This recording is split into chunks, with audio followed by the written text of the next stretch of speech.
Well, Real Buzz Studios, as I said, our focus is on between-teen girl readers.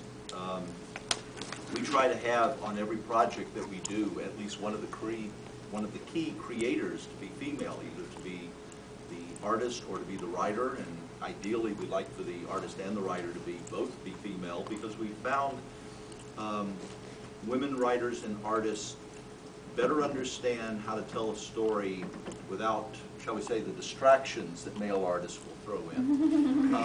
On our website, at some point in the near future, we are going to show the first version of our Serenity character as drawn by a male artist who had to drop out and was replaced by a female artist.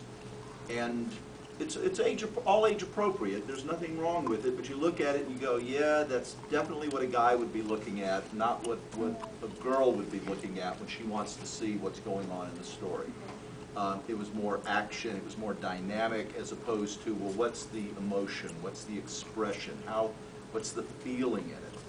We really try to emphasize the emotions and the feelings of our characters as opposed to just the action, but we always strive for high-quality art, no matter what we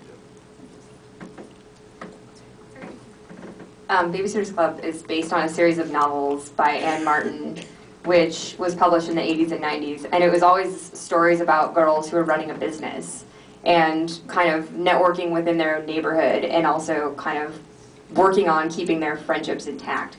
So when Scholastic asked me if I wanted to translate into comics, it seemed like, well, these were good stories then, and they're still good stories now. And I think traditionally girls, you know, young and old, were somewhat overlooked in the comic book market. And Scholastic was looking for projects that would specifically go back and target that category of people, because I was a person like that at one point, and I loved to read comics, and there was very little that was really for me. So, you know, I still kind of keep that sensibility in my work, and I think it's worked. I think there are women my age that connect with this because they remember the series fondly, and there are also a lot of new readers who are picking it up for the first time and finding it just as charming as it was then. And with the X-Men project, another good example of X-Men, you know, not necessarily targeted at women, but the shoujo manga version is being targeted specifically at women. So we made a female character front and center, and it's going to be very shoujo, and all the boys will be very pretty. She won't mention this, but the Babysitter's Club has the highest checkout rate of any kids' graphic novel across the country. And to show you where we are now compared to where we were before, I don't know if I have the exact numbers correct, but I believe her book checks out at like 66%, which is huge. What's the Bendis Spider-Man? Ultimate Spider-Man checks out at something like 31%. Go, Raina, go.